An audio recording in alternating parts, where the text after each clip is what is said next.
Lori, sabihin mo, Mama, Mama. Sige na, Mama. Hindi, Lori. Say, Papa, Papa. Go on, Papa.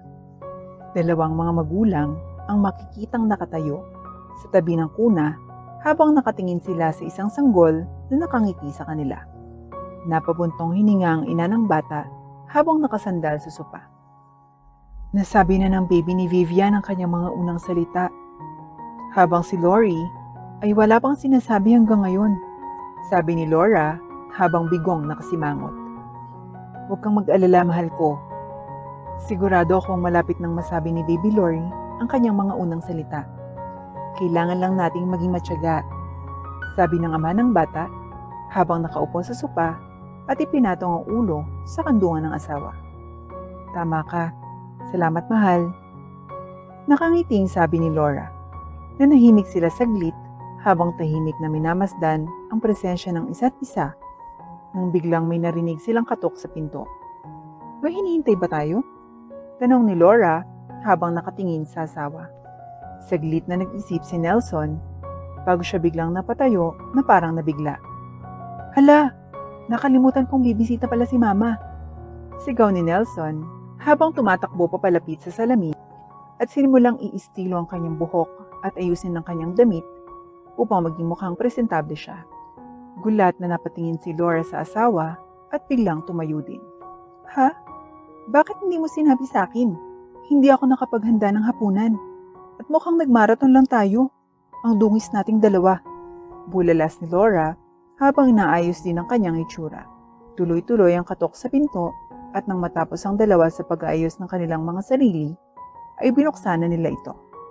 Mama Geraldine, hello po. Nakangiting bati ng dalawa habang nakatayo sa harap ng matandang babae. Nakataas ang kilay ni Madam Geraldine habang tinitingnan niya ang dalawa. Bakit ganyan ang itsura niyong dalawa? Hinaplos ni Nelson ang likod ng kanyang sariling lieg habang si Laura ay patuloy na awkward na nakangiti. Napabuntong hininga si Madam Geraldine bago pumasok sa loob ng bahay. Kumusta ka, my dear Laura? Sana naman ang aking anak ay hindi masamang asawa. Kung magtaas siya ng kamay sa iyo, sabihin mo sa akin. Ako na mismo ang haharap sa kanya. Sabi ni Madam Geraldine, sabay abot ng bag niya sa anak niyang si Nelson. Ngumiti si Laura sa kanyang biyanan. Don't worry, Mama. Okay naman po kami ni Nelson. Paninigurado ni Laura at ngumiti naman sa kanya si Madam Geraldine. That's good to hear. Now, nasa na ngayon ang pinakamamahal kong apo? Gusto ko siyang makita. Tanong ni Madam Geraldine at agad naman siyang iginiya ni Laura pupunta sa sala kung saan nakalagay ang crib ng kanyang anak. Lumapit si Madam Geraldine sa crib at ngumiti pagkatapos niyang makita ang apo. Kamukha mo talaga siya, dear Laura. Nakangiting sabi ni Madam Geraldine at namula naman si Laura sa papuri. Salamat, Mama. Nakangiting sabi ni Laura at namumula pa rin ang pisngi sa papuri ng biyanan. Nelson, ano nga ang pangalan ng iyong magandang anak? Mama, Lori ang pangalan niya. Sagot ni Nelson habang nakangiti ng bahagya sa kanyang ina. Balang araw, ang magandang batang ito ang magmamana ng aking kapalaran. Sabi ni Madam Geraldine habang nakangiting nakatingin sa bata. Napakunot naman ang noon ni Nelson dahil dito. Mama, how about me? Hindi ba akong pinakamamahal mong anak? Reklamo ni Nelson sa kanyang ina at inikot lamang ni Geraldine ang kanyang mga mata sa kanyang anak. Binigyan na kita ng kumpanya, Nelson. Napahawak si Nelson sa kanyang leeg nang marinig yun. Alam ko, pero ayokong sayangan ng pera ng kumpanya. Pinaghirapan mo ang pagtatayo ng kumpanya. Ayoko naman kunin lang ang pera. Napagkasundoan na natin na tatanggapin mo ang pera at ako ang magpapatakbo ng kumpanya mo para makapag-date ka at makapagliwaliw sa buong mundo. Pangako ko sa iyo, Mama, balang araw, magiging anak ako na maipagmamalaki mo. Sabi ni Nelson na may determinadong ekspresyon at napapikit na lang ulit si Geraldine. Anak, proud na ako sa iyo. Ano pinagsasasabi mo? Sabi ni Geraldine at ngumiti si Nelson sa ina bago sinabing, "Thank you, Mama." Anyway, sigurado akong lalaki si Lori bilang isang maganda at mabait na dalaga katulad ng kanyang ina. Now, shall we have dinner? Tumingin lang si Laura at Nelson sa isa't isa bago nila ibinalik ang kanilang tingin kay Madam Geraldine. Walang naghanda ng hapunan? Awkwardly na lang na napatawang mag-asawa. Magluluto muna po ako, saglit lang po. Pupunta na sana si Laura sa kusina upang magluto, ngunit siya at ang kanyang asawa at biyanan ay napatigil sa kanilang narinig. Nona, tawag ng bata at agad na lumapit ang tatlo sa bata. Narinig mo rin ba yun, mahal? Tanong ni Laura sa kanyang asawa na may ngiti sa kanyang mukha. Oo, mahal. Agad na niyakap ng mag-asawang isa't isa at napangiti sila nang makita si Madam Geraldine na tuwang-tuwang nakangiti sa bata. She said, Nona, right? Nona, me. Yes, Mama, ikaw.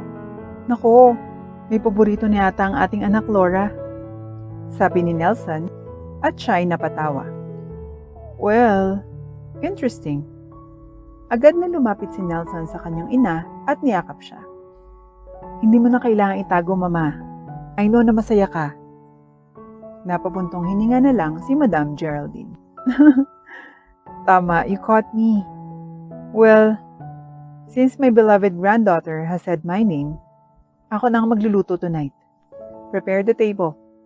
Pagluluto ko kayo ng pinakamasarap na pagkain na inyong malalasaan sa iyong buhay. A celebration for my apost's first words. Mabilis na tumatakbo ang oras at hindi man lang natin namamalayan ito. Maraming mga bagay ang bumabago dahil sa oras. Marami din ang naapektuhan sa takbo nito. 20 taon na ang nakalilipas at narito si Lori sa harap ng puntod ng kanyang ama at ina.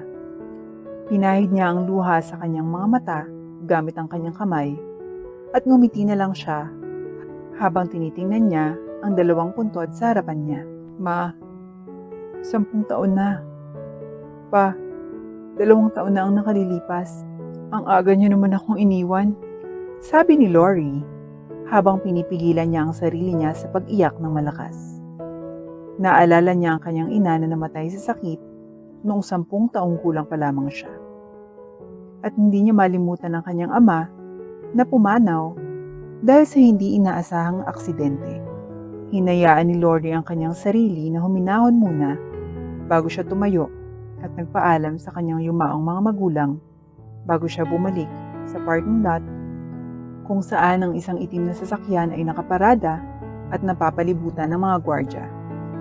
Saan po ang susunod na pupuntahan, Miss Lori? Sa bahay na po, salamat. Tumango ang driver at sumakay na si Lori sa sasakyan. Nang pumanaw ang kanyang ina, lumipat si Lori at ang kanyang ama sa bahay ng kanyang nona, Geraldine. At tuluyan siyang naiwan sa kanyang nona nang yumao ang kanyang ama. Labis na lang ang pasasalamat ni Lori dahil mahal na mahal siya ng kanyang nona Geraldine at hindi siya napabayaan. Nona, nakabalik na po ako. Sigaw ni Lori nang pumasok siya sa mansyon ng kanyang lola at biglang may lumapit na isang maid sa kanya. Madam Geraldine is expecting you at the garage, Ma'am Lori. Nagtaka si Lori. Bakit sa garage? Ngunit hindi na siya nagtanong at tumungo na lang sa garahe. Nona, why? Biglang napahinto si Lori sa kanyang sasabihin dahil sa kanyang nasaksihan. Nona, what's happening po? Tanong ni Lori sa kanyang lola na naglalagay ng mga maleta sa likod ng isang sasakyan.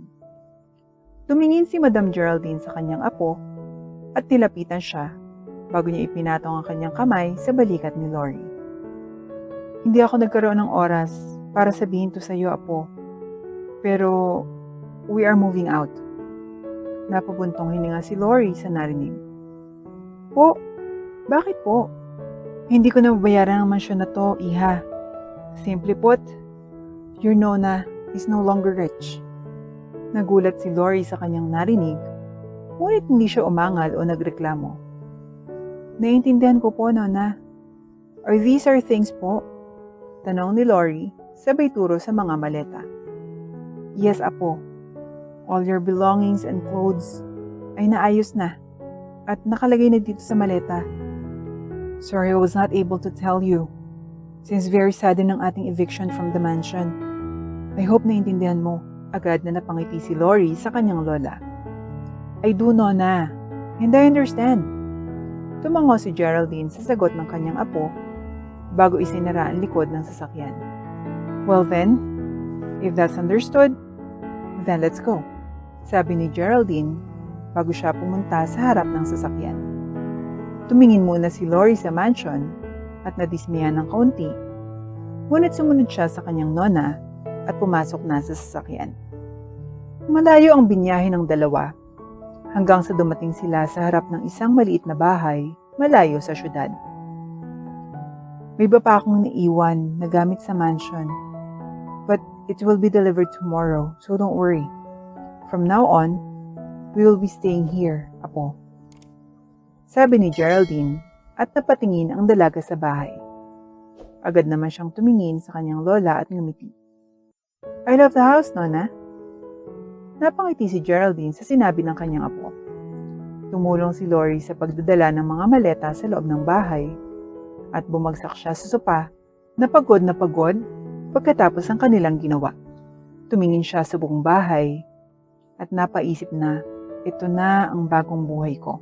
Lumipas ang 7 araw at nakapag-adjust na si Lori sa kanyang bagong buhay.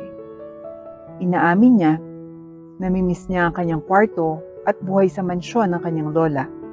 Ngunit hindi naman siya nagrereklamo dahil mapayapa ang kasalukuyang buhay niya. Apo, dinner's ready. Tawag ni Geraldine sa kanyang apo at agad na napatayo si Lori at pumunta sa kusina at umupo sa upuan. Ano pong niluto niyo, Nona? Smells good, sabi ni Lori habang nakangiti. Agad na lumapit si Geraldine sa lamesa at ipinatong ang mangkok na dala bago siya umupo sa upuan katapat ni Lori. May specialty of course. Napangiti si Lori at humayaw siya ng mahina. Yay! Your specialty will always be my favorite food, Nona. Puri ni Lori at agad siyang kumuha ng sandok. Habang nilalagyan niya ng ulam ang kanyang plato, nararamdaman niya ang titig sa kanya ng kanyang lola. Nona, is there something wrong po ba? Tanong ni Lori at agad na sumagot ng, wala, Apo. Si Geraldine. Tumungo na lang si Lori at nagpatuloy na naglagay ng ulam sa kanyang plato habang nakikinig sa mga sinasabi ng kanyang lola. Apo, you are already 20 years old. Have you already considered moving out and mag-rent ng apartment or something? Iniwanan ka ng sapat na pera ng papa mo para gawin yan. Napatigil si Lori sa kanyang ginagawa at agad niyang ipinatong ang plato sa lamesa. Nona, are you kicking me out? No, absolutely not, Apo. Pwede kang umalis at bumalik kahit kailan mo gusto. It's just, ng ibang tao na kagaya mo sa ganitong edad, they are already moving out to start their lives by themselves. I was just wondering if naisip mo din ba yun at some point. I mean, mahirap na ako, Apo. I can't give you expensive gifts anymore. Wala na tayong backyard pool o mga yaya to assist us. But if gagamitin mo yung pera na iniwan sa'yo ni Papa Nelson mo, I'm sure you would be able to go back to that life of luxury. And eventually, your business will take off and you will be successful. Napatingin na lang si Laura sa sahig bago siya biglang tumayo at lumapit sa kanyang lola. Naggulat ang matanda nang bigla siyang niyakap ng kanyang apo. Lori, Apo, what's wrong? Isang tulo ng luha ang dumaan sa pisngi ni Lori at niyakap niya ng mahigpit ang kanyang lola. Nona, the offer is tempting. If I were to leave the nest, totoo nga, the money na iniwan sa akin ni Papa would be enough to make me enjoy luxury. Pero alam mo, Nona, even if I am capable of doing that, hindi ko gagawin yun. Kasi Nona, Ayaw kitang iwan eh. At tuluyan nang umiyak si Lori. Nataranta ang matanda sa kanyang umiiyak na apo at agad niyang hinila si Lori upang patahanin. Apo, it's all right. If you want to leave, you can leave naman. No! Sigaw ni Lori at nagulat si Geraldine. I'm sorry for shouting, Nona. Pero hindi ko kayang gawin yan. I can never leave you. Even if pilitin mo akong umalis. Sige ka, Nona. Ididikit ko talaga yung sarili ko sa dingding. Napatawa ang matanda sa sinabi ng kanyang apo. Hindi mo talaga ako pababayaan? Sabi ng matanda habang pinupunasan niya ang mukha ng kanyang apo na puno ng luha. Opo, Nona. You're the only family I have left. Hindi kita pababayaan. Napabuntong hininga na lang ang matanda. Then I guess the little experiment ends here. Nataranta ang dalaga sa sinabi ng kanyang lola at nagulat siya nang biglang may kinuha si Geraldine na isang papel sa ilalim ng lamesa. You truly are worthy. Just like I expected, Apo. So this is for you. Sabi ni Geraldine, sabay bigay ng papel kay Lori. Nagulat ang dalaga nang tinanggap niya ang papel at nabasa niya ang laman nito. Nona, ito ay... Yes, Apo. Ang 6 na ektaryang lupain ko, sa'yo na yan. Pinapamana ko na sa'yo. Nona! And also, babalik na tayo sa mansyon. Oh! Gulat na sabi ni Lori at napatawa si Geraldine sa kanya. Apo, I apologize for lying to you. Pero hindi ko talaga binenta ang mansyon at hindi ako nalugi sa kumpanya or anything. This was all a test to prove your worth. And I'm happy na hindi ako nagkamali sa naging desisyon ko. You truly deserve this. Sabi ni Geraldine habang nakangiti at hindi alam ni Lori kung matutuwa ba siya o iiyak ulit. Now finish your food and help me mag-impake later para makabalik na tayo sa mansyon. I'm sure you miss the indoor swimming pool. Napangiti lang si Lori at napatawa sa kanyang sarili at agad niyang niyakap muli ang kanyang lola at hinalikan sa pisngi. Thank you so much, Nona. I love you. I love you too, my beloved Apo.